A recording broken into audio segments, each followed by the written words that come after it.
En fait, je voulais faire le lien entre publicité et achat pour le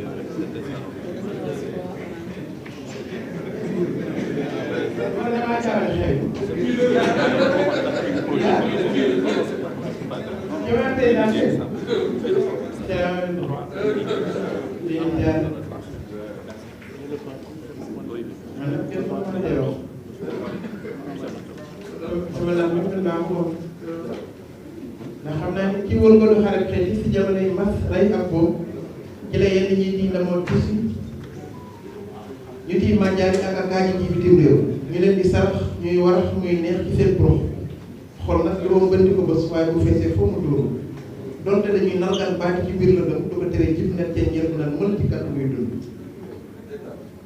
président Bassirou Diomaye Diakhar Faye ci sa barke tur bu màgg bi bu ca leer yërmande di mel fere yi soxla nañ sa jibba ndax wax lu dëgg jot nit ñi sonn nañ kenn mënu may jaax fii laa yor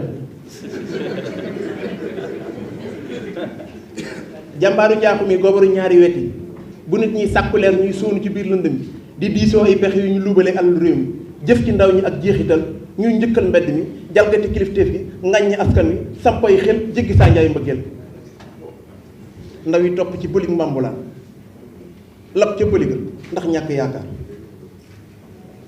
l'an 2000 ñu doon weer naan l'an 2000 ñi ëppoon yaakaar ci yooyu jamono ci gën a ji ñuy yaakaar di yaakaar bis bu set seen yaakaar di tas ñu koy xeex di ko xeex ba 2024 yaakaar gi nag doori ñam ñoo ngeem yaakaar lool ci président Diomaye Diakhar man mii xanaa xamoo la ni dama jëloon gaal gi war a dem mbëkk ma waaw waala laa jaar maam ak waala la maa ngi juddoo kër Momar Sarr Fenno ak Médine ñoo ma meññ ma jël gaal gi traversé fleuve waaye ba ma déggee ni président Diomaye Diakhar Faye jël na réew mi dama wuññi ko ndax xam naa ni am naa yaakaar ci moom lool ndax ndaw lay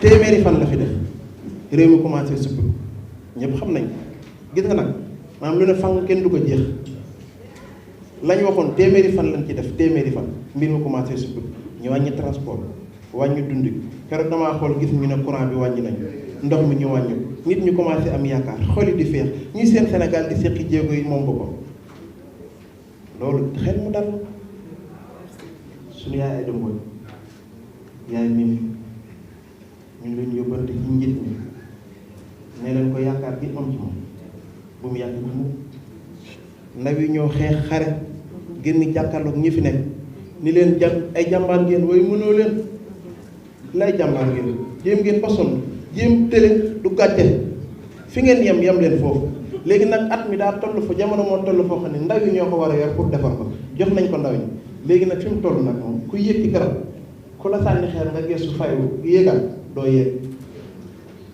moom oto bi moom buy klaxonné mu ki ci kanam lay klaxonné waaye du klaxonné ki ci ginnaaw président jiitu na ba pare bu mu faalee dañuy ca gannaaw ñoom Ibou Ndafaat ñooñu xam nga ñu may wax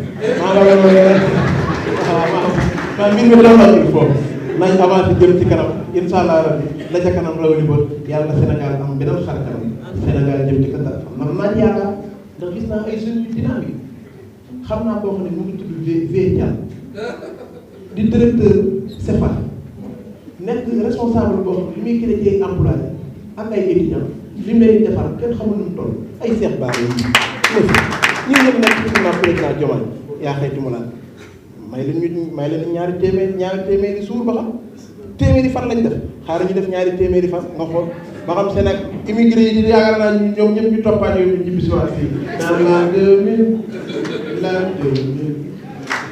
2000 aduna taale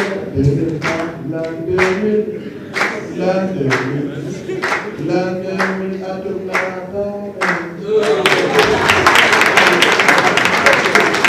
Bravo, la très fort bravo. Très apprécié.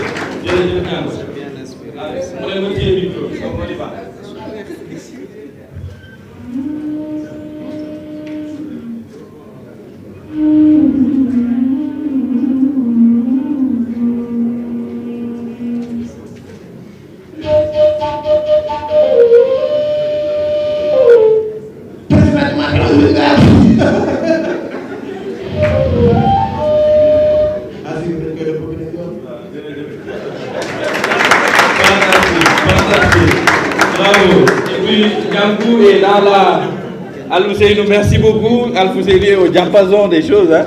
Il a mis Nyankou déjà dans la plateforme. Tu as un rôle à jouer dans la sensibilisation. Merci beaucoup, Nyankou. Alors, on veut respecter le timing. On avait dit à 18h, on terminait. Très rapidement, on donne la parole à monsieur le ministre. Ici. Oui. D'accord, ok. Bah, d'accord, ok. C'était pour vous faire honneur. Madame la première ministre. Ok. Bah, voilà, la présidente Aminata Touré. Assalamu alaikum mbokk yi nanu tàccu sunu bopp la coalition Diomaye Président a su bouter hors du Sénégal le candidat de Macky Sall. Il ne faut jamais l'oublier. Si cela a pu se faire, c'est grâce à la bravoure, au sacrifice suprême de jeunes Sénégalais. Nous ne pourrons jamais les oublier. Monsieur le Président Bassirou Diomaye Faye, nous vous adressons toutes nos félicitations à l'occasion de ces 100 jours. Vous, votre Premier ministre Ousmane Sonko, l'ensemble de vos ministres, dont le brillant ministre de l'Éducation nationale ici présent, ainsi que vos directeurs généraux. Il n'y a pas pire aveugle que celui qui ne peut pas voir. Vous avez osé en 100 jours, on l'a dit ici, prendre des mesures que les Sénégalais attendaient depuis des années. Dans un contexte de hausse des prix généralisée, l'inflation est généralisée. Vous avez diminué les prix. L'excellent économiste Mamadou Lamine Diallo l'a dit tout à l'heure. Ça a été un véritable tour de force que de pouvoir réduire les produits de première nécessité. Vous avez tout de suite mis le holà à la bamboula foncière qui sévit dans le pays depuis quelque temps, en mettant un coup de frein à Mbour 4 et en regardant de très près tout ce qui se passe sur le littoral.